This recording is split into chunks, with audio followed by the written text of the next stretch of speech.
My name is Tamara Kharroub. I'm the Deputy Executive Director and Senior Fellow at Arab Center, Washington, D.C. And I will be chairing the discussion today and providing some remarks of my own. I am pleased to welcome all of you to today's webinar titled Women's Digital Activism and the Struggle for Democracy in the Middle East.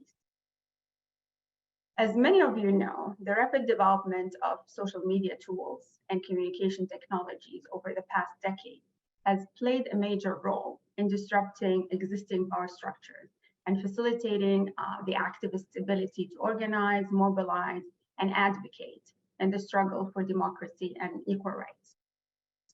And although digital technologies have been co-opted and abused by repressive regimes, women in the Middle East and North Africa region have been utilizing these tools to create agency, opportunity, and change. And while women in the region tend to be predominantly portrayed as victims of both online and offline rights violations and harassment, social media platforms have afforded them the power and space to advocate for their rights and for the wider social and political change. We at Arab Center Washington, D.C. are organizing this discussion with the editors and some of the contributors of the newly released book, or to be released book, the handbook, the Palgrave Handbook of Gender, Media, and Communication in the Middle East and North Africa. This handbook is considered an authoritative and up-to-date resource on the critical debates, research methods, and ongoing reflections on how gender and communication intersect with the economic, social, political, and cultural fabrics of MENA countries. And we are very, very fortunate to have with us the two editors of the book, Professors Loubna, Skalli, Hanna, and Eltantawy, who will speak about the book in general and some of the specifics of the sections and issues discussed. We also have three of the book contributors, including myself, who will discuss the book chapters and covering women's digital activism in various countries in the region.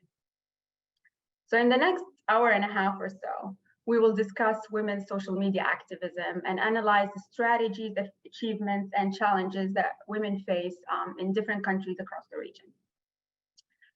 In today's post-digital era, how are women employing social media tools and internet technologies to challenge the entrenched autocratic and patriarchal systems? Does the Arab Women's Online Agency translate to offline empowerment? How are women countering the patriarchal structures and repressive authoritarian powers, and how they employ new technologies to further restrain women's rights and freedoms? What is the impact of digital and gender divides on women's access to opportunities and tools for agency and empowerment? And how are women in the Arab world situating their efforts within the larger struggles against patriarchy, authoritarianism, and colonialism? To answer these questions, all of them, we are glad to have with us today an excellent panel of experts.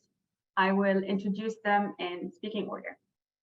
Loubna Skalli Hanna is a visiting professor at the University of California, Washington Center. Eltantawy, excuse me, is Associate Dean and Professor of Journalism at High Point University. Rafiah Al Talei is Editor-in-Chief at Carnegie's Middle East program.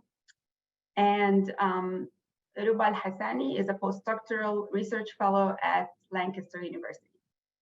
Thanks to all of you for taking the time to join us today and to contribute to this important discussion. Just quickly in terms of format, each panelist will have about 10 to 12 minutes to present their interventions and chapters, and then we'll take some questions from the online audience. Before we start, I would like to remind our audience today that you can send in your questions at any time using the Q&A feature on Zoom. For those watching on the website and social media platforms, feel free to send in your question by email to events@arabcenterdc.org. Again, that is events@arabcenterdc.org. Please identify yourself and affiliation, and if your question is addressed to a specific panelist, and we will try to take as many questions as possible.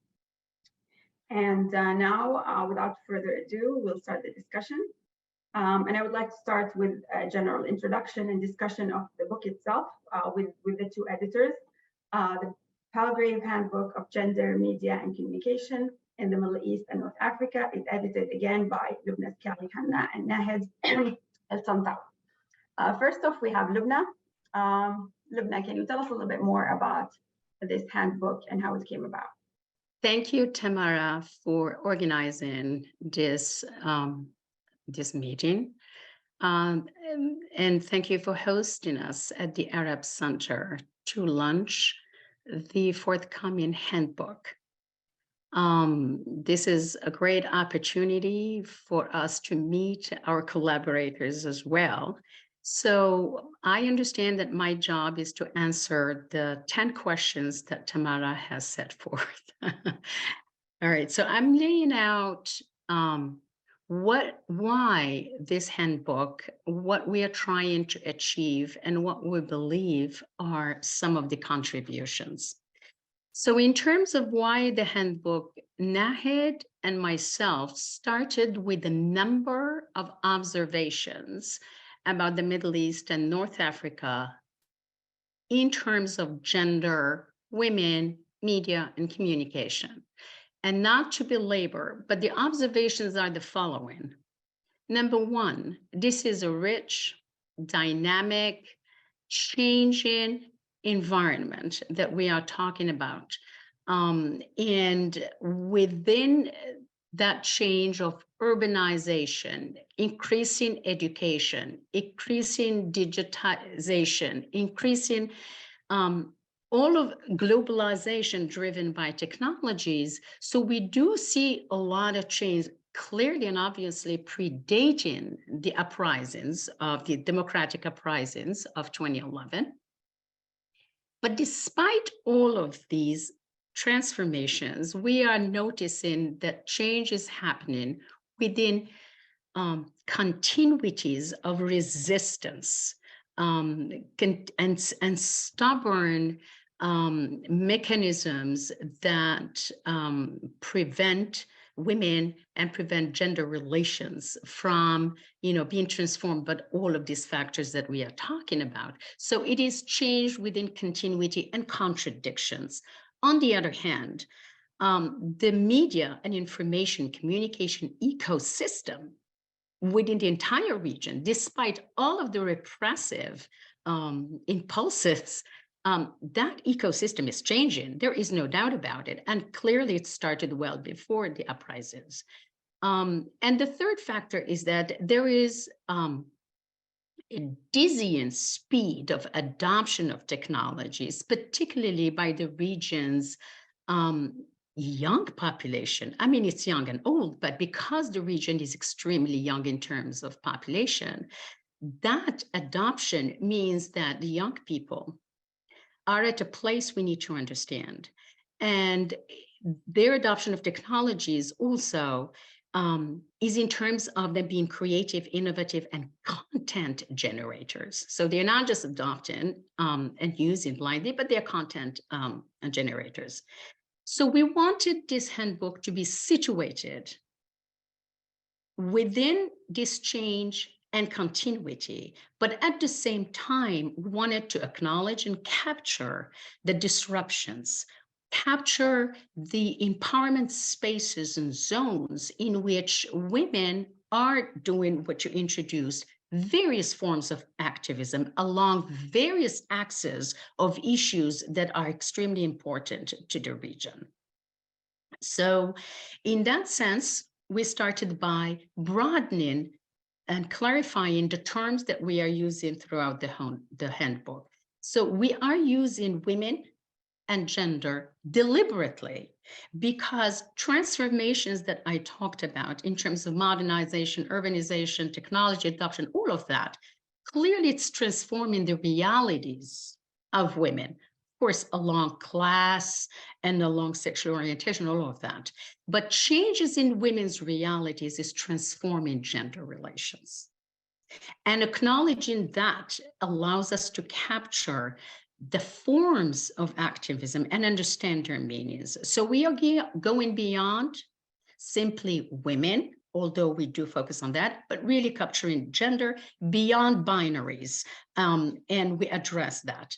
Now, as we do broaden that definition, we want to see how that intersects with media, communication, and social spaces. And again, we are broadening the meaning of these terms. We are not confining ourselves simply to the uses of technologies, because media spaces, there are always hybrid forms, particularly in our realities of the region. Technologies are integrated in our traditional forms of communication and various cultural and spaces of communication. So we are taking that broader meaning and zeroing in on the relationship, complex relationship between gender and communication. And we understand that relationship to be pretty tight. They inform communication and gender, intersect, shape, and inform each other in ways we communicate with each other, in ways we communicate with our institutions in the region, in ways we communicate with the rest of the world. So it's important to acknowledge the dynamic relationship between gender and communication.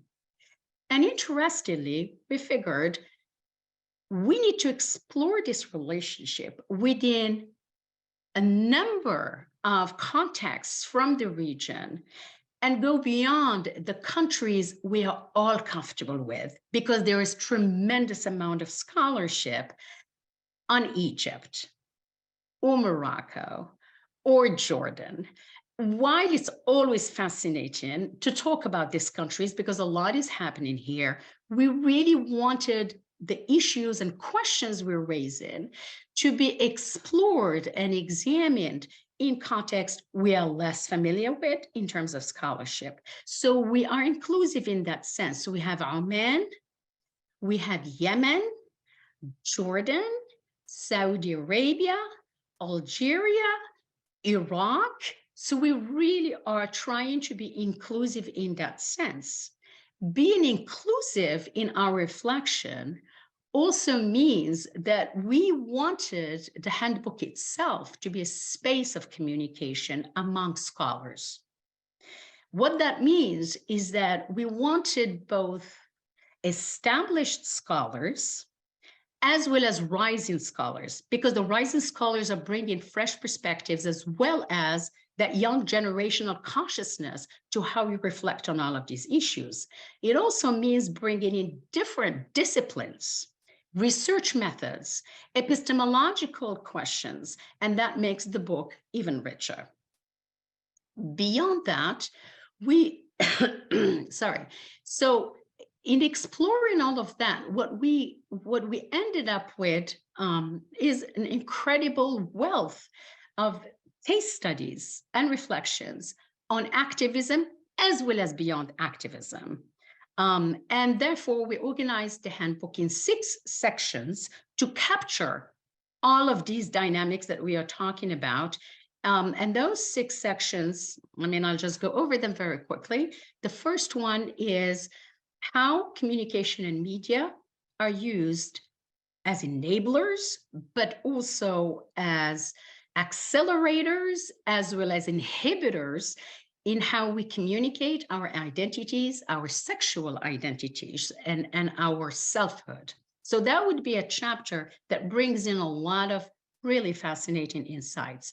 Then we look into gender and politics and activism, and we break up both artificially. Politics as in the formal institution and formal practices of voting, candidacy, etc. Activism, we broaden the meaning to look at it in various forms and spaces in calls for gender equality and equity. And our contributors and Nahi today will talk about those forms of activism. And then we, as I said, because communication media are not just digital, not just online, it's on, off, and the intersection of the two, we look into cultures, spaces of cultures, forms of cultures, how those communicate the tensions and contradictions in our regions and the changes we're trying to capture. And various forms, obviously, of art included there. Now, two of the unique contributions of the handbook are the following two sections. One is what Nahed will be talking about, and that is gender-based violence and technologies. What is unique about this is that we do acknowledge that there's been very interesting activism around sexual harassment. But we are going beyond that. And we know that a lot of work has been done in Morocco and Egypt. We go beyond that. We go to other environments and we look at gender-based violence in private, not just on the streets. We look at gender-based violence in the professional work environment. We also look at issues of rape and issues of, as Kharroub, you discussed so wonderfully in your chapter, what happens with that violence, the gender-based violence, is by the most familiar members of our family. So Nahed will discuss all of that, and we'll discuss that. She'll discuss that in various contexts. The second novel innovative section is about gender and entrepreneurship and technologies. We wanted to take stock of how technologies and the media are facilitating or inhibiting, again, entrepreneurship of women in the Middle East and North Africa. And we know that there are wonderful projects, wonderful initiatives to promote entrepreneurship. So we have chapters on that talk about what's unique, what the contributions are, the areas of improvement. And we also talk about entrepreneurship, not only in terms of just business, but also cultural entrepreneurship. What happens when we include gender in using technologies to do good, not just to make profit, to do good and solve social problems in very creative and context-conscious ways? In a nutshell, that's what we want to share with our readers. Thank you. Great. Thank you, Loubna, for this comprehensive overview of the handbook and the unique approach that it takes to the topics. Next, we have Nahed. Nahed, go ahead. Okay, I'm going to follow up on what Loubna said by zooming in on the section on gender-based violence, which also includes my chapter. As Loubna was saying, this is groundbreaking in the sense that it offers new voices, new research, and also looks more in depth at gender-based violence. If we take a look at my chapter, for example, it does focus on Egypt and looks at social media activism and gender-based violence, but it also shows you the two flip sides of social media, the good and the bad. In one of the case studies I examine, we look at a gang rape by an influential group of men and a working class survivor. In this case, social media did the great thing by helping empower the survivor.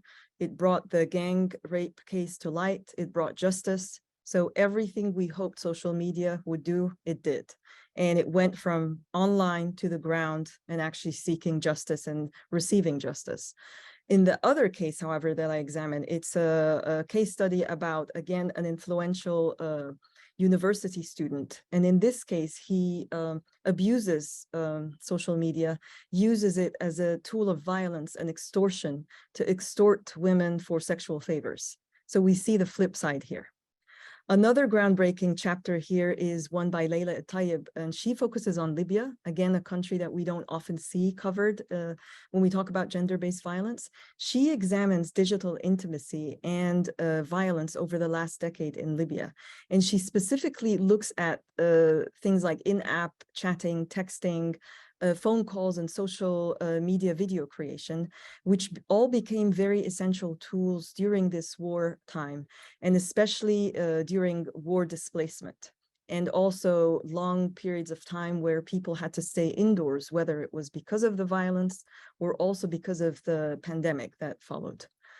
Obviously, another exceptional chapter is, Tamara, your chapter on the Palestinian social media influencer Isra Ghuraib. I'm assuming you're going to be talking about this chapter, so I'm not going to go way in depth, but again, it's groundbreaking in the fact that you discuss a country that we don't really see covered that much, and you talk about how it's created this new wave of Palestinian women's movement against gender-based violence. Sarah Ben Amara also has an extremely groundbreaking chapter in the sense that she looks at Algeria's 2015 law that criminalized domestic violence. And what she did is she focused on two contradictory issues. She looked at media perceptions of domestic violence that emerged following the enactment of this law, and this what appeared in mainstream national news networks. And she compared that to the actual lived experiences of domestic violence survivors in Algeria. And in doing so, she clarified how largely removed from reality these mainstream portrayals were. Fatima El-Salim's chapter is also groundbreaking because she looks at sexual harassment in the workplace, a topic that we don't normally see covered a lot, and in a country that we don't see covered a lot, which is Kuwait. What she did is she used a mixed method approach, surveys and in-depth interviews to talk with Kuwaiti female journalists and figure out what were the interrelated factors that discouraged these women from seeking jobs in media. And she found out that these women stay away from working in media because of a number of issues that include gender inequality, sexual harassment in the workplace, threats, open threats, social resistance, as well as cultural barriers. A final chapter that I actually want to highlight, and this isn't a chapter that belongs to this section, but it's a chapter that covers gender-based violence and social media, is Benjamin El-Ibrahim's chapter on the LGBTQ community in Morocco. And again, this is a chapter that shows you the flip sides of social media, the good and the bad. On the one hand, the author shows us how Moroccan LGBTQ men were able to use online dating spaces like Grindr and Planet Romeo for communication and empowerment.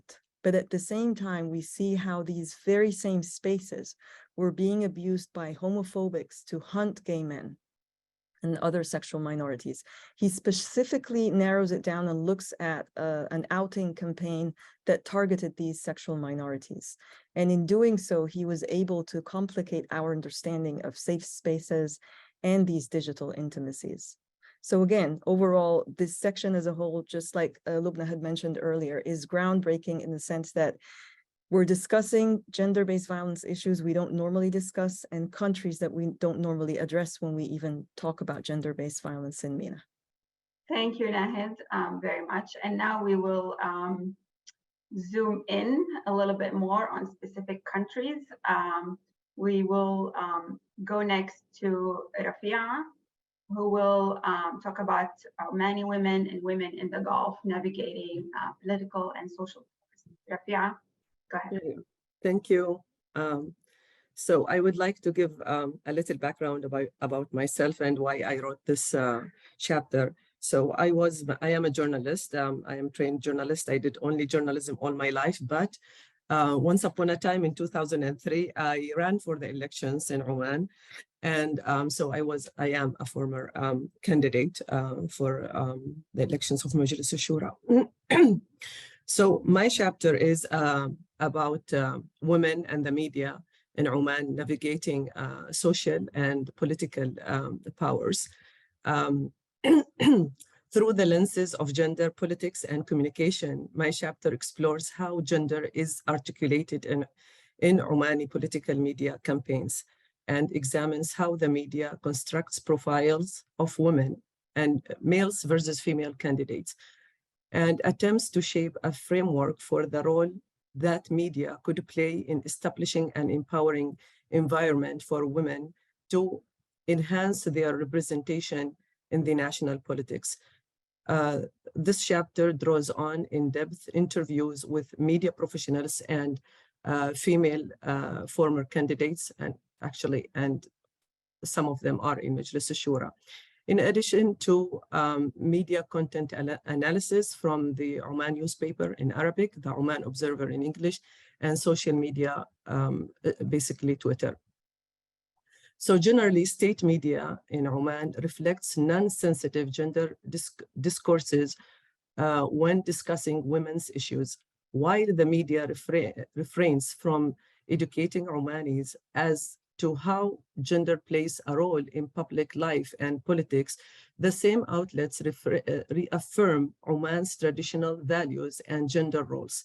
Furthermore, due to the restrictive laws and media monopolies, independent media is virtually non-existent in Oman. So, though under current social political circumstances, it is impossible to predict if independent media would benefit the political campaigns of female candidates. Its potential to affect outcome is undeniable. For example, in Kuwait elections, women complained, in fact, that media works against them. Some of the independent media in Kuwait are owned by powerful people opposing women political leadership. That's why we are not sure if independent media will play a positive role in supporting women political engagement. Omani media laws and policies prohibit anti-propaganda to prevent the emergence of differences, criticism, and liberal opinions. Though national outlets do not directly deprecate female candidates, their owners seem disinterested in changing national discourses, despite widespread agreement that media could do more to change national prejudice, like those that relegate women to the private sphere or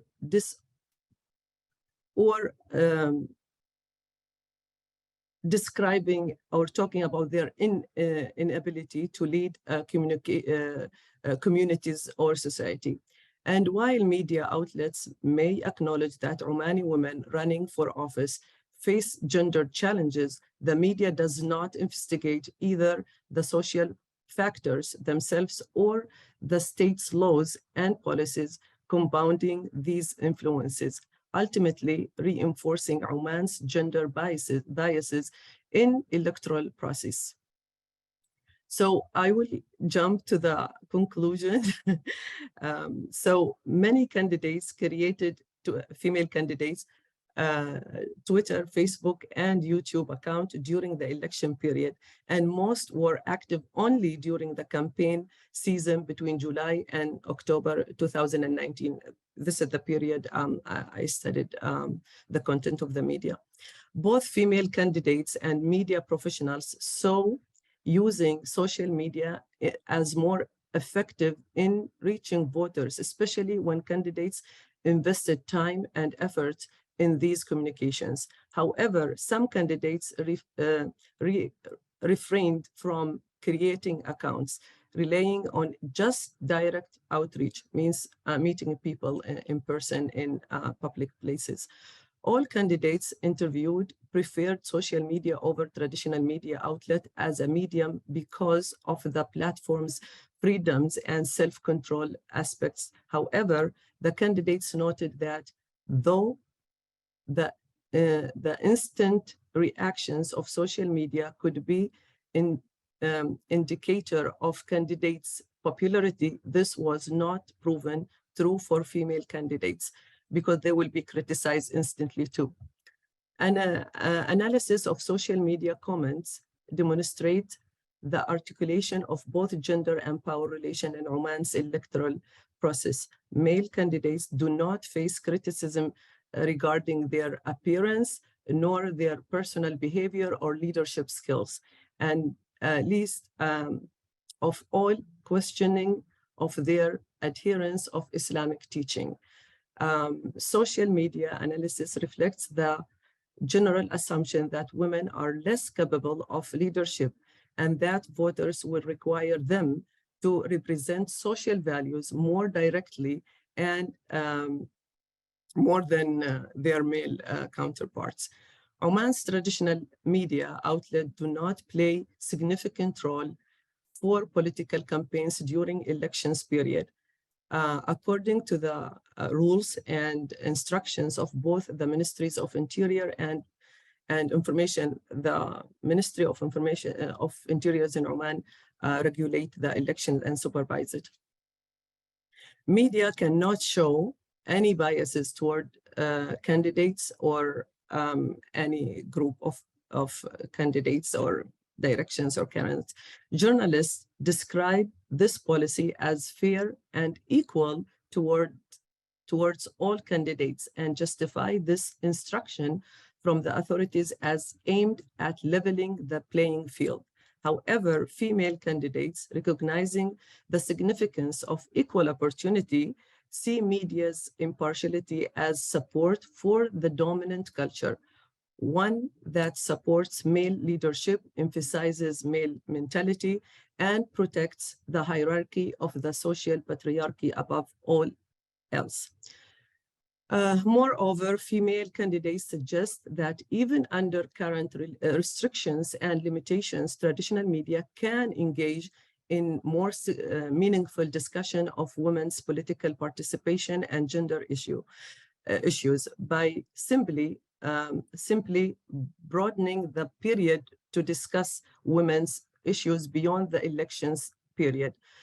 The traditional media can change, from their point of view, can change national narratives and discourses surrounding women's fight for enhanced representations and leadership in a very traditional society.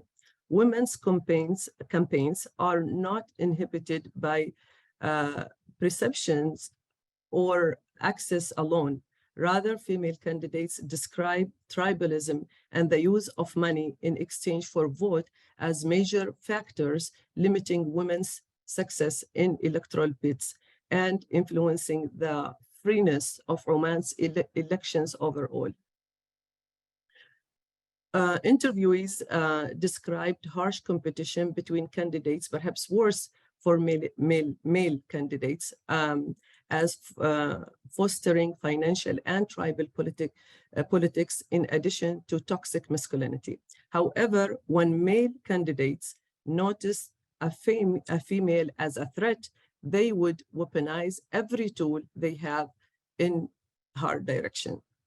As for the media's role in covering and highlighting female candidates' hardships, journalists and female candidates agree that media is either impartial or reaffirming gender stereotypes by highlighting the importance of preserving and respecting the society values, culture, and traditions.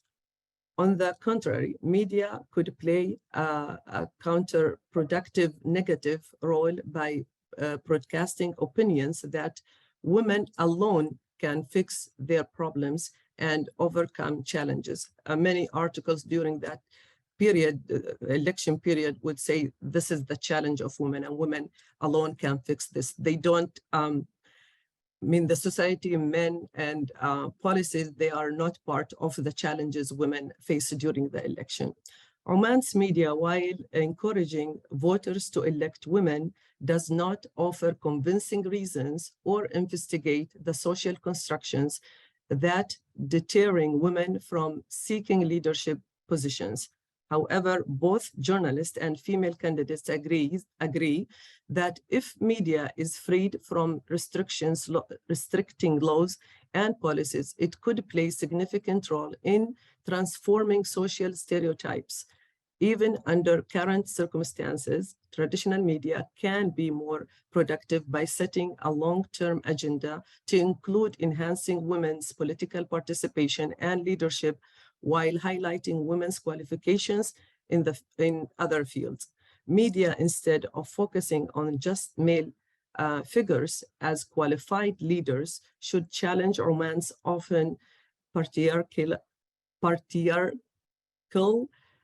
mentality and present competent female figures, so voters see males and females as equal partners and competitors. So now, away from the chapter, this is mainly my chapter. So now I would like to I have like 2 minutes maybe to talk about feminist and women rights campaign in the social media. So I noticed there are several campaigns and even sometimes discussions on Twitter space talking about women's rights and women and feminism. And in fact, these discussions are hot topics and will draw a lot of attention from all people and directions, religious people specifically. And women will be accused as usual and expected that they promote Western agenda, non-Muslim agenda, and they are not like genuine to the culture and to the tradition of the region. I mean here the Gulf region. Women went to the social media basically because it's free, a space where they can express their ideas, their views, their opinions towards a lot of policies and laws and traditions in the society. However, I wouldn't say, although it's virtually free space, it's that free because when even myself, when we talk about women and about feminism and women's rights, there are a lot of people listening and accusation is already ready. I was myself for a long time until recently, I would be hesitant to use the word feminist or feminism because even using it, it's already an accusation. And so people would ask you, are you a feminist? And you don't know what you say.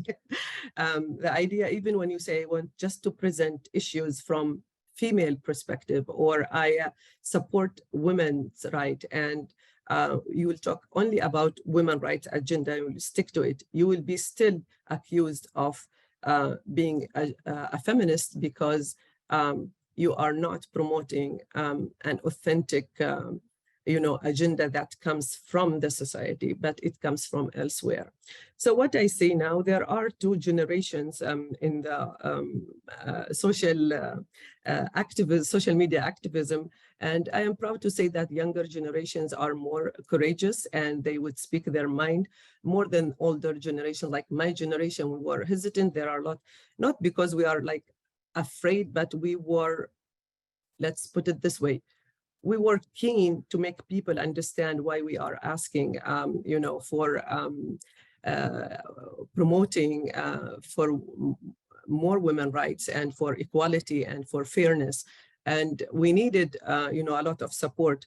What I think younger generation, they are fed up of a lot of things being said for the past 50 years about women. And then now they have maybe more education, more of them, they traveled abroad. And again, saying travel abroad is not about their bringing different agenda, but yes, influenced by ideas, how to advocate women's rights, how to be active in this field. And they learned, of course, tools, and they became more powerful. And I would like to say something about this book, although I didn't read all the chapters, of course, but then it's the unity and the sisterhood of women, and in different parts of the region, but also that connect us with women around the world, that we share a lot of problems despite of our circumstances.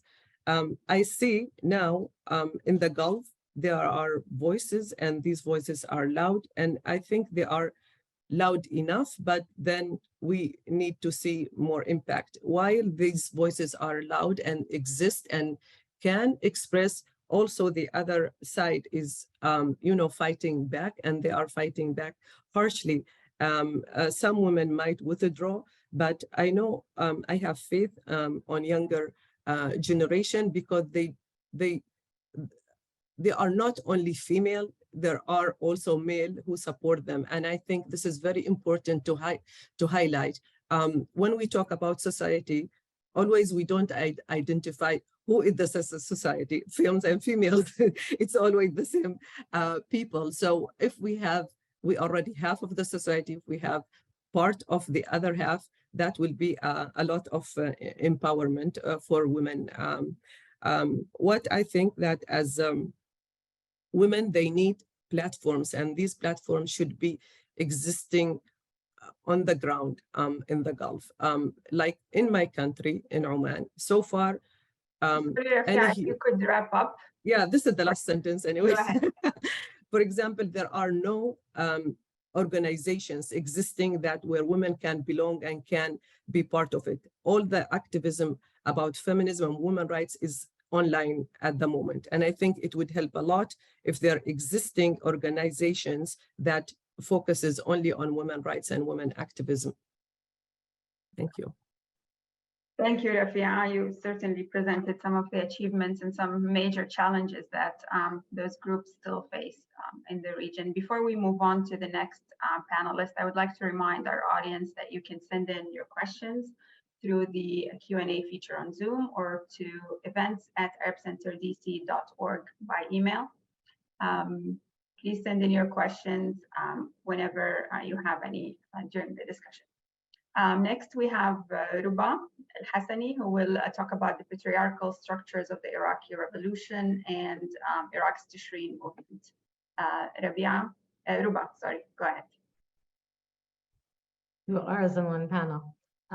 I will share screen because I have a PowerPoint. I believe people are visual, so in front of a women's rights organization tent at Tahrir Square, a protesting girl was asked, "What are your demands?" She replied, "We don't have demands, rather rights, and rights are wrested. They're taken." Untaza was the Arabic word. And since 2003, the situation in Iraq has not been easy, and that's quite the understatement. When the US-led invasion of Iraq took place, it toppled a dictatorship, but it brought in a system that has been sectarianizing society. It has been conditioning people to look at things from a sectarian sense, and it has been isolating and alienating people as a result from state institutions and from each other. So there has been violence between various groups in Iraqi society as a result, unfortunately, and tensions that have continued for a long time. And as a result of the various forms of discrimination that have been institutionalized, although not codified, Iraqi society has grown quite tiresome or tired of all this. In my book chapter, I look at the protest movement that emerged as a result of the system. And I look at gender dynamics in the protest movement, and I argue that it was a feminist movement, not in the conventional sense, but in the bell hooks kind of sense. And I'll elaborate that more in a moment. I take a very structuralist approach to this examination by examining during this conversation, and I examine the structures that were set in place since 2003 and how they influence structural emotions that are ignited in the people and manifested in the protest movement.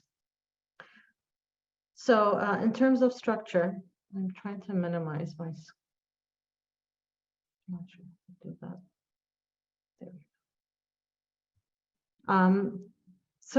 go. The sectarian system was coined by Maya Mikdashi, where she talks about the intersection between sectarian and sexual differences as two types of political difference. Sex and sect are bipolitical categories defined at birth and categorized, quantified, and managed through state law and institutions at the level of the individual and the level of populations. So when the new system in Iraq was formed in 2003, it was rooted in ethno-confessional consociationalism and power sharing between various parties and denominations. And because it's a sectarianized society, it also sextarianized it, where women and certain people were greater victims of this system. And in addition, there has been an NGOization of Iraq since 2003, where foreign NGOs would come in and they would professionalize, bureaucratize, and institutionalize social movements in as they adopt the form of NGOs. So they would go in and develop programs and hold workshops on women's rights, but they would only host women in these workshops. They would be isolating women as opposed to holding these events and broadening the scope of women's movements to include men as well. And this touches on Bell Hook's notion of feminism, because she condemns the type of feminism that reduces men to the enemy and isolate women in their struggle for dignified treatment. In her definition of feminism, it would better be defined as the movement to end sexism, sexist exploitation, and oppression without neglecting other forms of oppression, such as racism, classism, imperialism, and others. And according to Bell Hooks, and this is the definition that I use in my book chapter, patriarchy is a social system where males are inherently dominating, superior to everything and everyone deemed weak. So not just women, but especially women, and endowed with the right to dominate and rule over the weak and to maintain that dominance through various forms of psychological terrorism and violence. And there's an intersection of race and sex that both play roles in the system of discrimination in Iraqi society, where Yazidi women are especially targeted, where, for example, Shia Turkmen women are especially targeted, and by laws, by systems, and by terrorist groups that have formed as a result of this sectarianization of society and the push for discriminating ideologies. There's also a paternalistic structure in society where these unelected political officials claim to represent their ethno-confessional groups and reduce the people that they claim to represent to passive people who are submissive to them, as they are the higher leaders and their will is what should pass. And so there's this constant assumption that the people have no agency and that we will speak for them. And these kind of politicians and the political elite don't understand a leaderless revolution like the Tishreen movement or October movement, because they assume it must be it needs paternalistic leadership, and there's no such thing as collective emotion. And emotion is important. I have an interdisciplinary background, and I like to use mixed methodologies in my research. The sociology of emotion is very important because when we talk about emotion, it's not an irrational thing. If anything, it's rational. According to the structural theory of emotion, it is a response to dynamics of power and status. So emotions are based on the hierarchies of power and status, changes in these dynamics during interactions and after interactions, instilling emotions of fear and anger in people according to those changes in the dynamics. And of course, shame and pride are also emotions that result from status relations. And there was certainly some shaming of Iraqi women in the early days of the protest movement that was transformed later into pride and joy by the women and the men in the protest movement as agents of protest. So as Theodore Kemper, who coined structural theories of emotion, protest movements are cauldrons of emotion at the boil.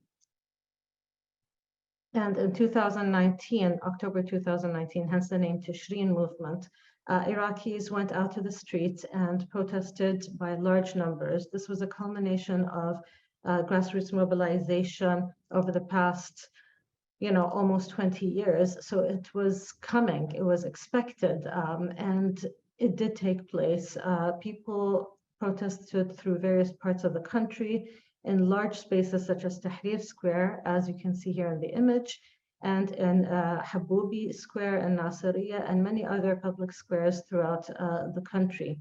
And in my book chapter, I talk about how physical and virtual spaces were taken over by protesters, and those spaces meant so much to the protesters that songs were dedicated towards them.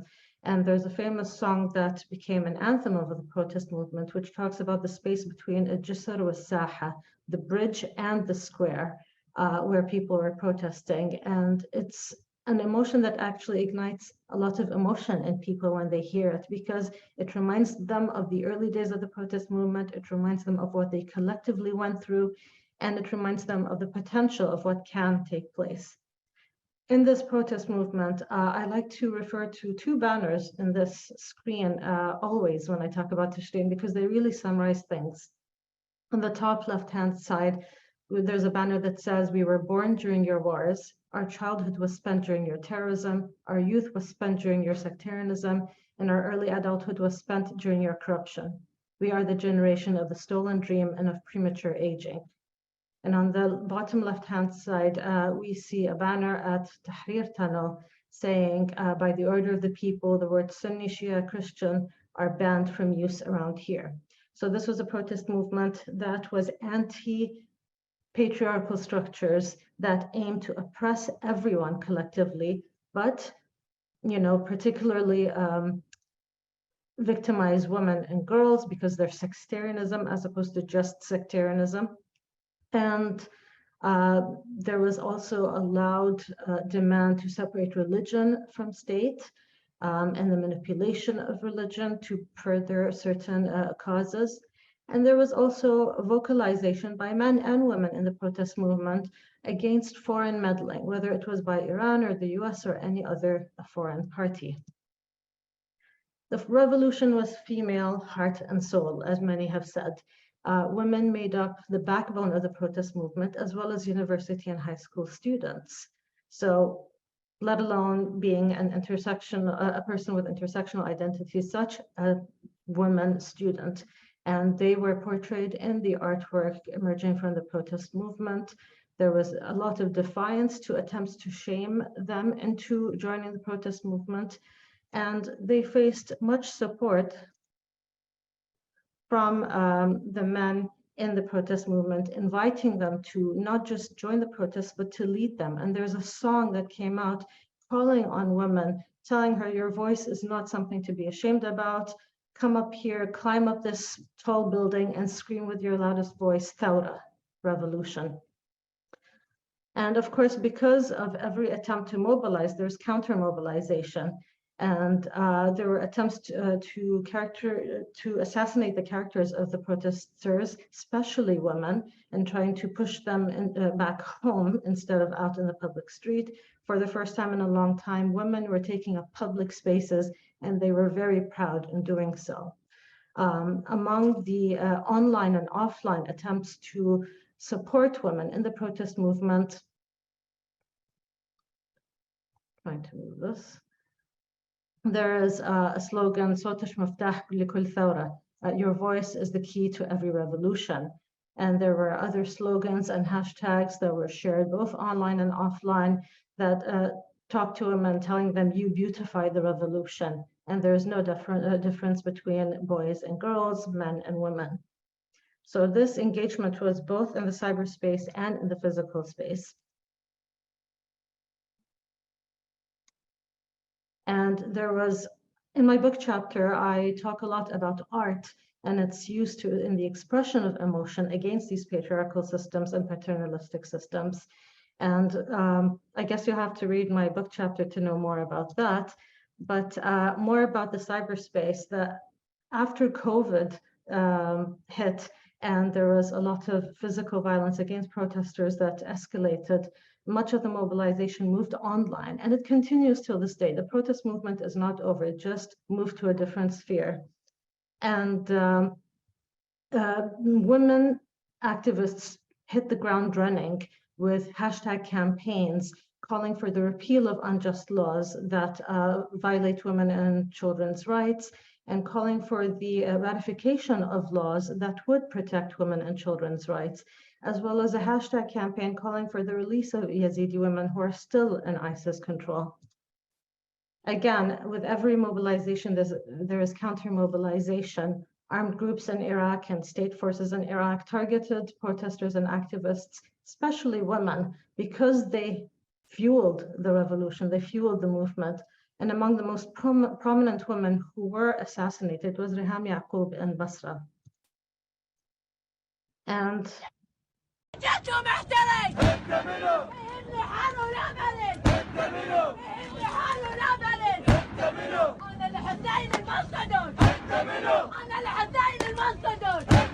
that was the voice of Rafiah Al Talei stomping passionately on the ground while protesting and chanting her famous poem, Inta Minnu.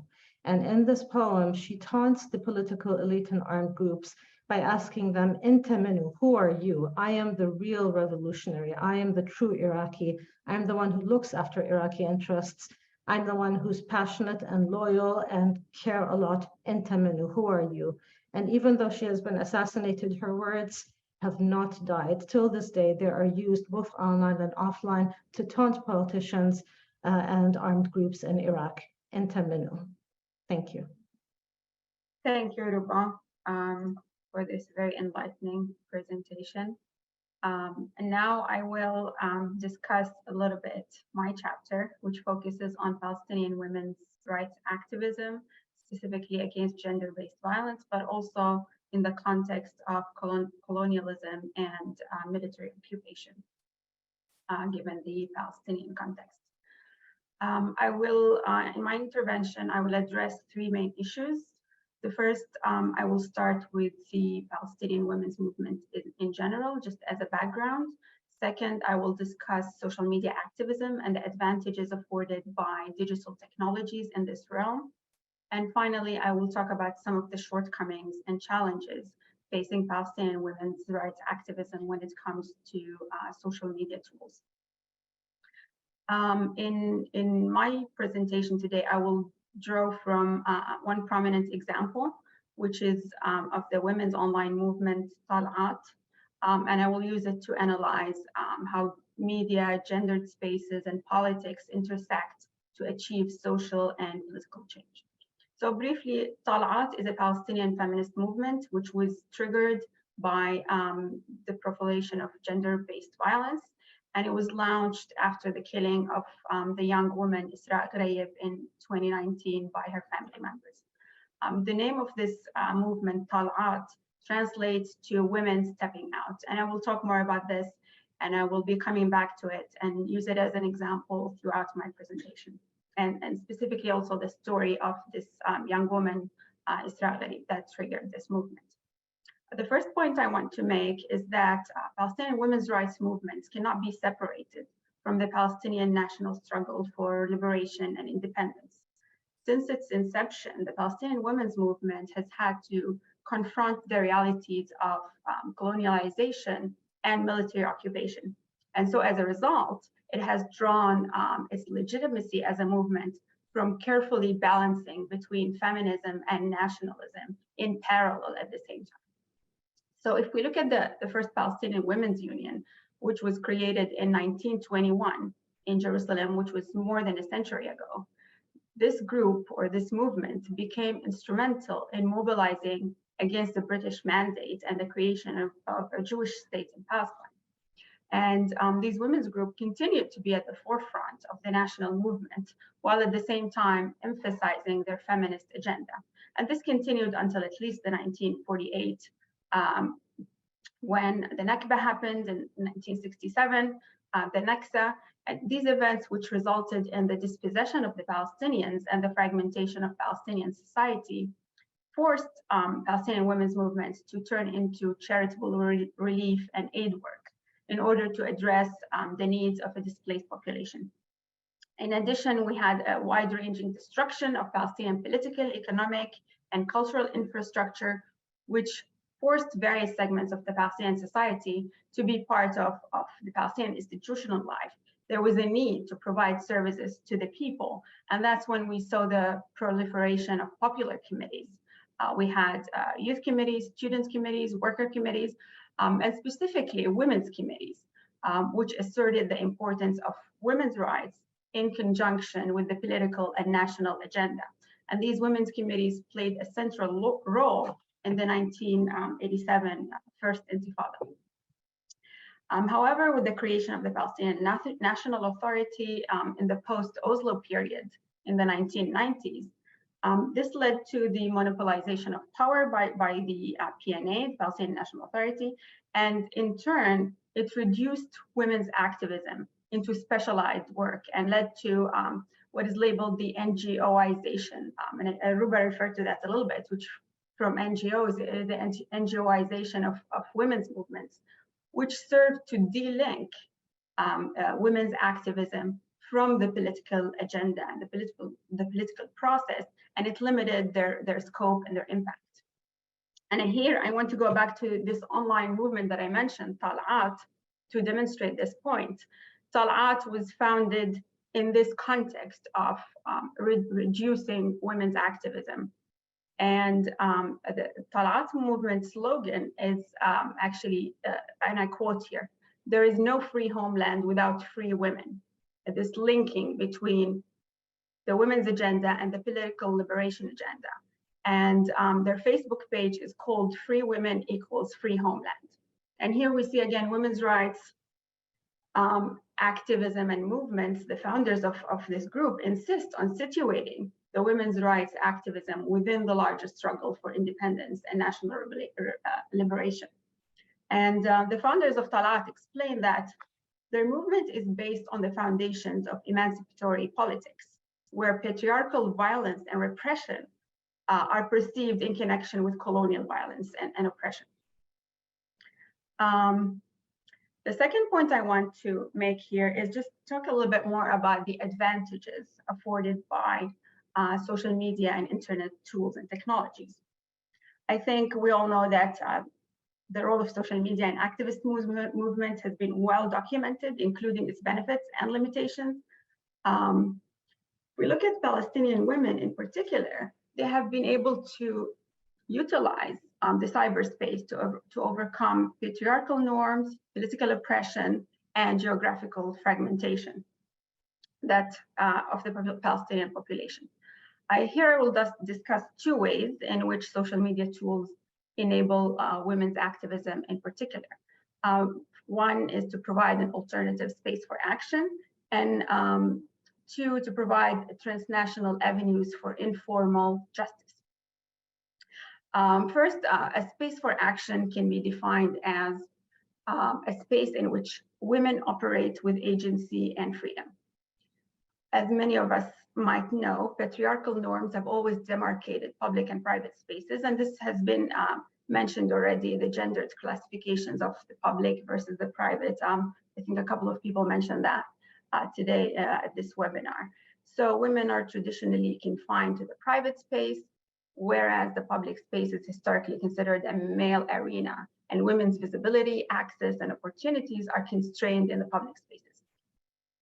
The internet equips women with tools that transcend this distinction between public and private, and provide space for expression, agency over their spaces, and to some extent even the protection of a private space in the public arena, where you can actually be in your own home, on your own phone, and have a public audience in a way. And so here again, the Palestinian Talat movement embodies this interplay between private and public space.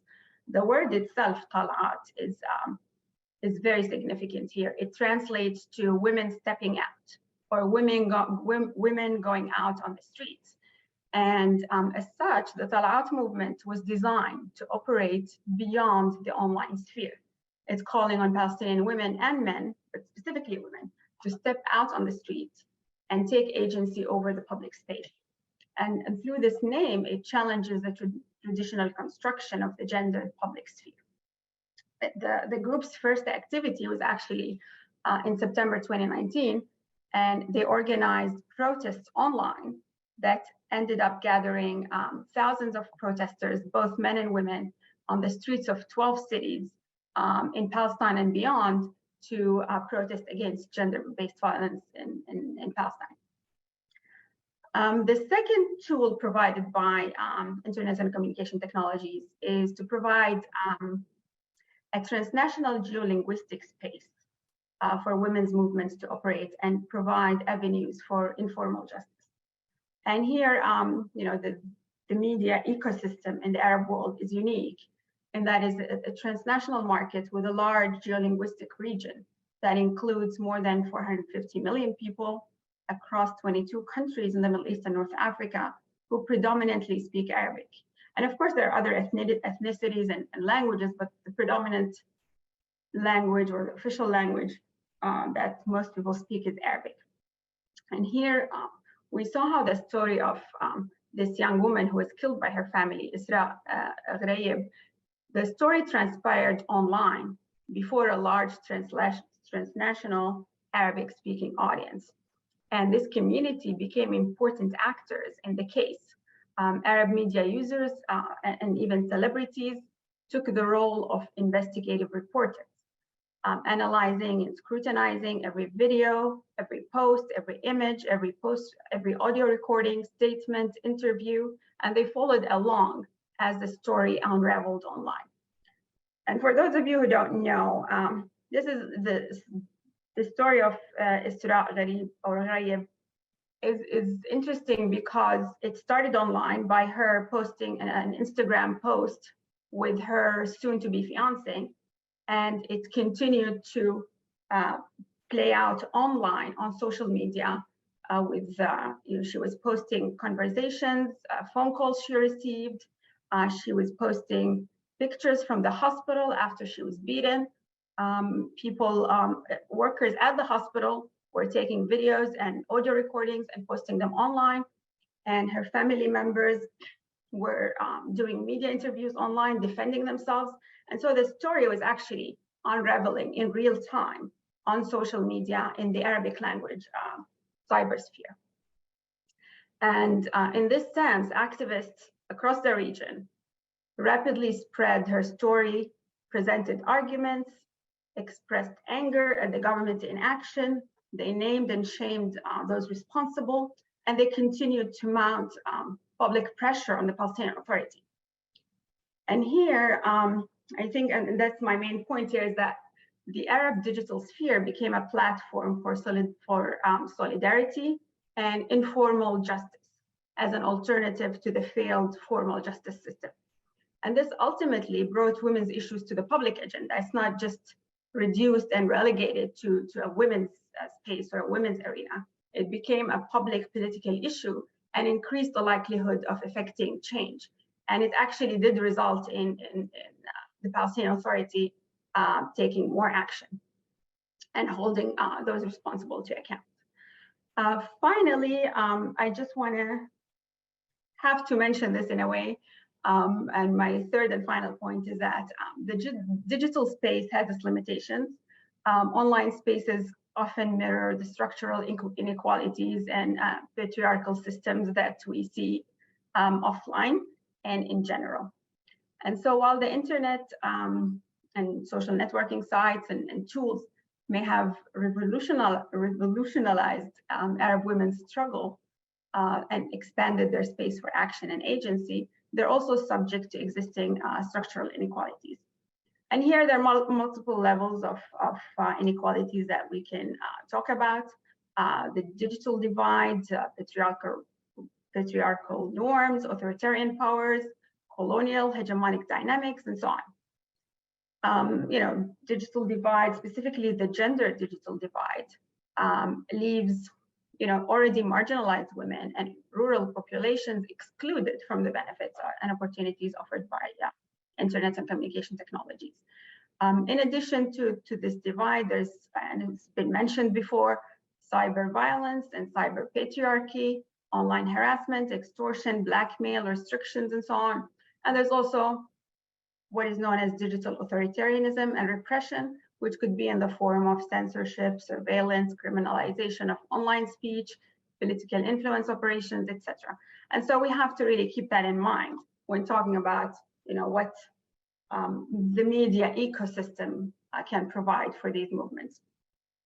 So just to conclude, transnational social media platforms have the potential to empower women and create alternative spaces for action, for solidarity, and for informal justice that can operate in parallel to the gendered public space and patriarchal system. However, while cyberspaces allowed women to challenge patriarchal norms and autocratic systems, the digital sphere is not immune to the existing structural inequalities and authoritarian and patriarchal control. So that is my presentation. There's so much more in the book chapter about the story of Isra Gharib and how it's unraveled online. But due to the time limit, I decided to focus on Talaat a little bit more. And here we have a few minutes. So I would like to, before we take questions, I would like to maybe give the opportunity to Loubna and Nahed to comment a little bit more about how do you envision this handbook will be used, and you know, if you have any comments or reflections on what we've heard so far. Loubna, do you want to start?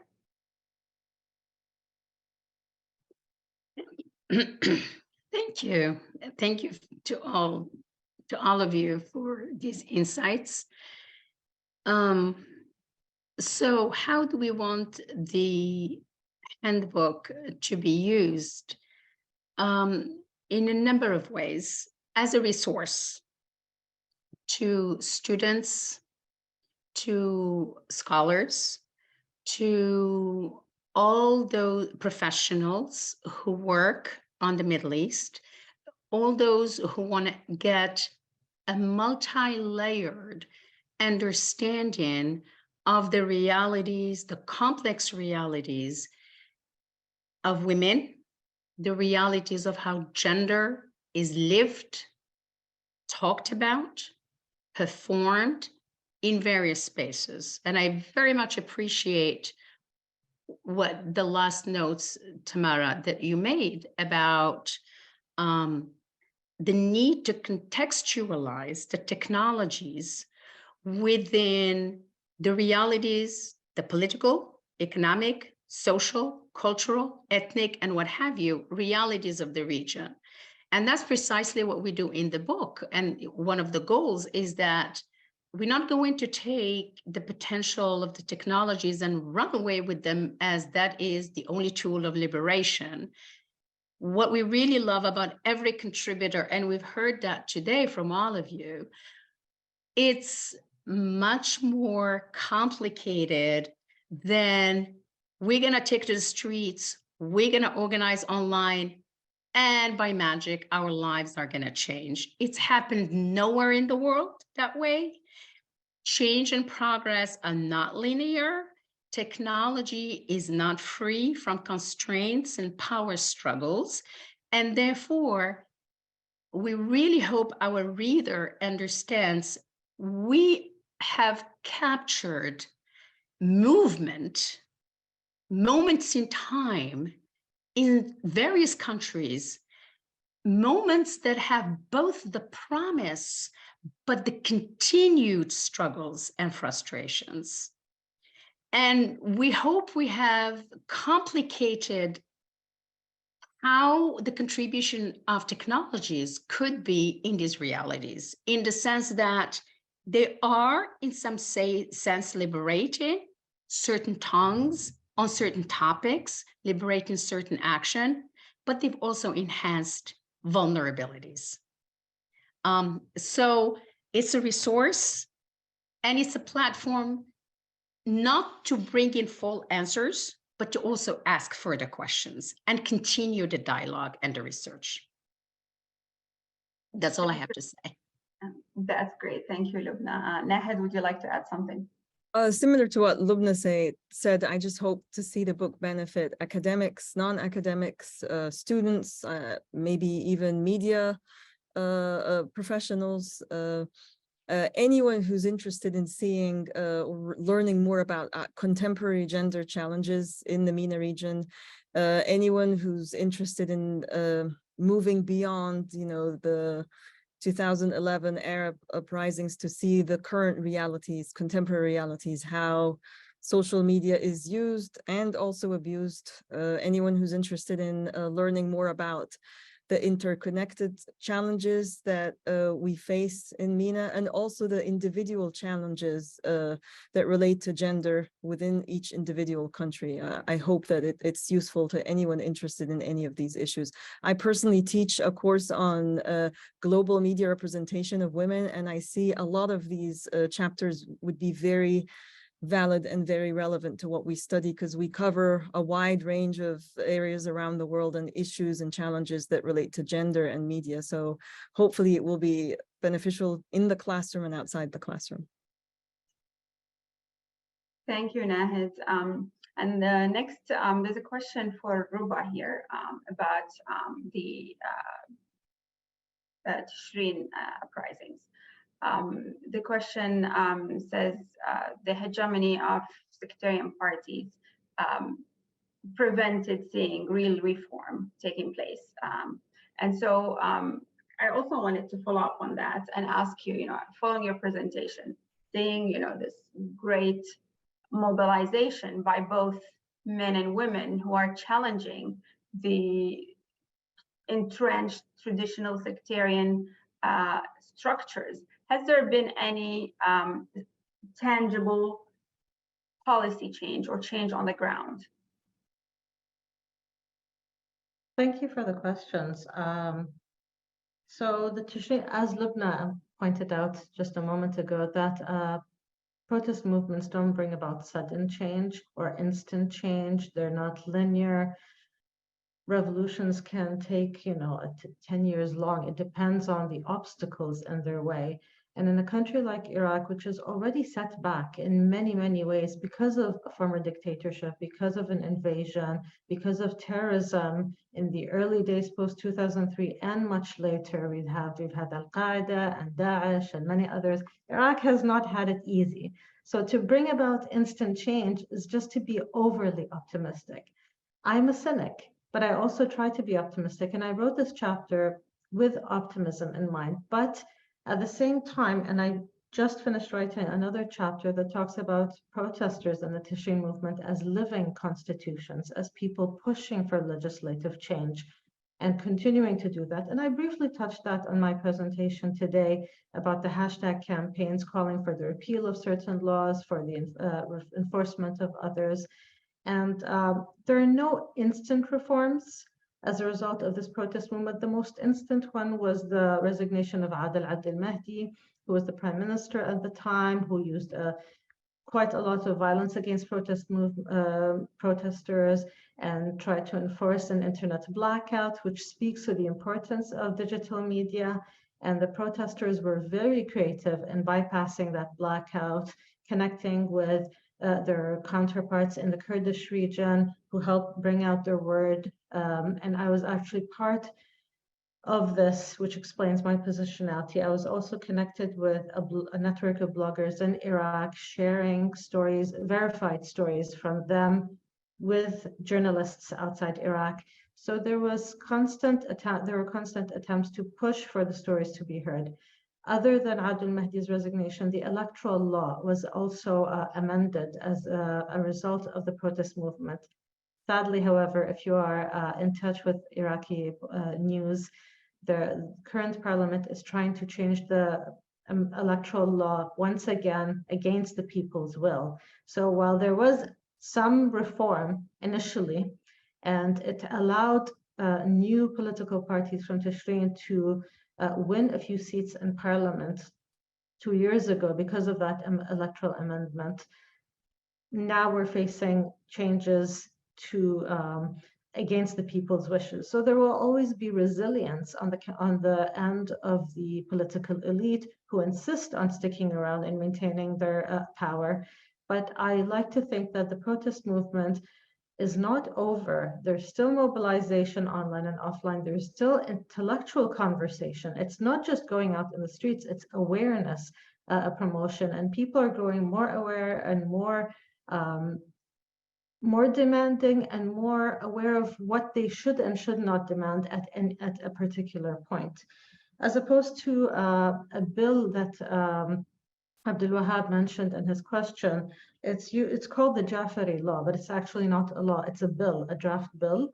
And there were various attempts to push it in parliament, but it was never voted on and passed. So it's still not legislated. So the age of marriage was actually not dropped legally yet. Of course, there are people who violate the law, especially in rural areas, but legally speaking, that bill is not actual law. So the age of marriage has not actually gone down, thanks to the mobilization of women and men against such draft bills. There was mention of online harassment in another question and hate speech. I didn't get to address that in my presentation because of time restrictions. There's so much I would have loved to cover from my book chapter, but I couldn't. One of them was online harassment against women activists in particular, attempts to shame them, attempts to paint them as, whores, sorry, pardon my language, or we should use the word just to give people an idea of what women are going through.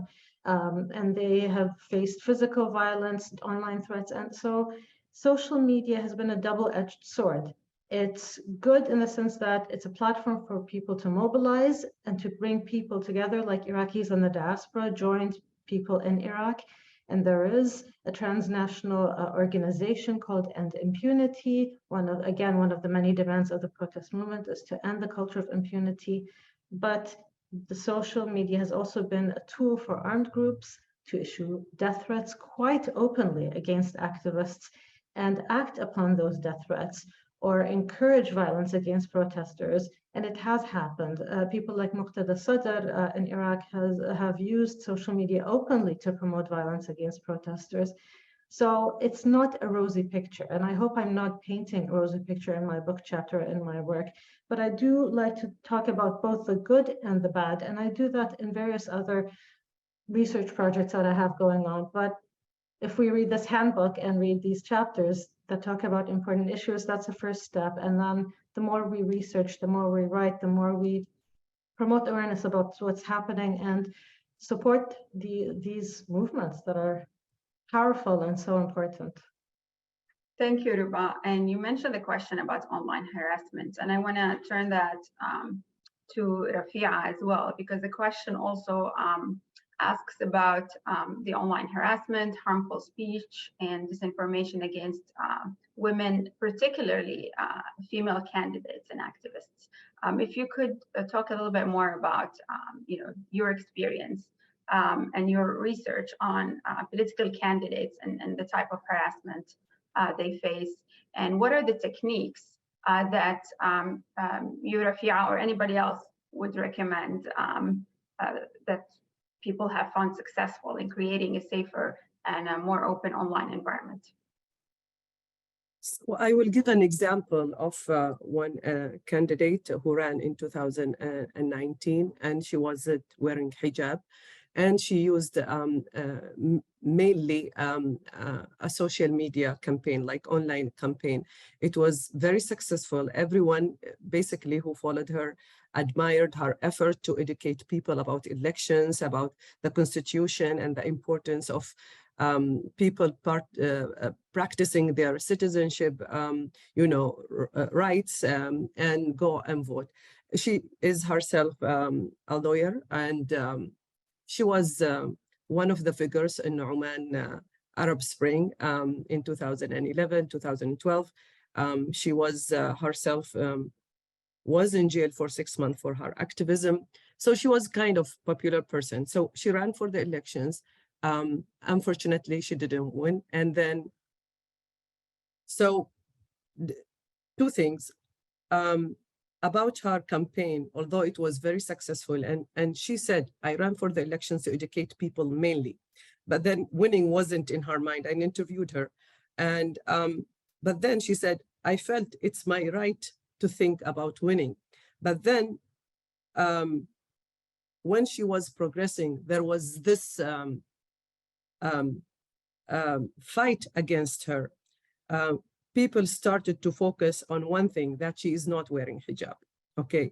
And she is not representing Omani values or the Muslim values, or she doesn't represent Omani women. How she will be a representative in Majlis al-Shura if she is not wearing hijab? So in every public meeting, not only on Twitter, for example, or YouTube, or in Facebook, where you read the comment, always how you represent Oman, how you represent Omani women if you don't wear hijab. Even in public places, there will be intentionally a person would ask her in a public speaking, why you are not wearing hijab, for example. So there is a lot of, forms of harassment, whether online or offline. But then if you talk about the technique, how women, and she's one example, and many people thought she didn't win just because she didn't wear hijab. And I interviewed people about this, and a person asked me, I wanted to, would you vote for her? He asked me. I said, yes. He said, I wouldn't, even though I think she's the best, because I don't want to encourage other girls to appear like her. Means not wearing, despite her education, despite everything good about her, they saw only that she doesn't adherent with the Islamic, appearance and how she should. So the technique, the problem with women activism, that the harassment, it comes from the grassroots, from the social structures, but also there is kind of oppression from the authorities. So I talked about women feminists. For example, there is an account called Nisawiyat Feminists, and then they had to shut it down with a lot of pressure from the authorities and also from people who represented religious groups and social groups who thought that these women are promoting agenda that shouldn't be promoted in Oman, and Oman is a Muslim conservative society. So one of the things they did, which I know it might be successful, but I don't think it will be successful in the long run, that some of them, they will use usernames, fake names, not their names. So they are not targeted as person. They don't know who is saying this. And unfortunately, what I think, when you appear, if you are especially known person, it gives power to the discussion, and people think you are committed and you are passionate and you are there to give a lot of your, effort and time, and also your belief, and you want other people to be convinced, especially younger people, because it's important to see courageous people fighting for women. I think it's complicated for women, and we have to have laws that to protect women online and also in real life. That's an excellent point to end on. The legal dimension is definitely one important factor. I want to give Loubna and Nahed a final word. If you could tell the audience where they can find this handbook. When I raised my hand, it really was to respond to this question of online violence. But, I would just say a couple of things and then I move on to where to find it. I think that just by being a candidate for a political position, by being a leader, being an activist in the environments where we are, that in and of itself solicits various acts of violence. And while online violence is added to the huge repertoire of forms of violence that we have, the tactics that have really worked, whether it is on the ground or online, is more activism, not less, more speech, not less, more resilience, and actually more resistance, and adjusted to their realities. Where to find the book is very easy. Once it's already publicized, the marketing department of Palgrave has already sent the sort of marketing material to various bookstores. It will be available at universities, Barnes & Noble, Amazon, pretty much online and offline to stay focused here. So thank you. Thank you, Loubna. And with that, we reached the end of our time for today's discussion. On behalf of Arab Center Washington, D.C., I would like to thank the speakers for their time and these important contributions. I would like to thank our audience today for tuning in. The video of this discussion will be available on our website later today. Don't forget to check out the book, The Palgrave Handbook of Gender, Media, and Communication in the Middle East and North Africa, edited by Loubna, Skalli, Hanna, and Nahed Eltantawy. Please stay in touch. Follow our work at arabcenterdc.org. Thank you again, and we look forward to seeing you at a future event.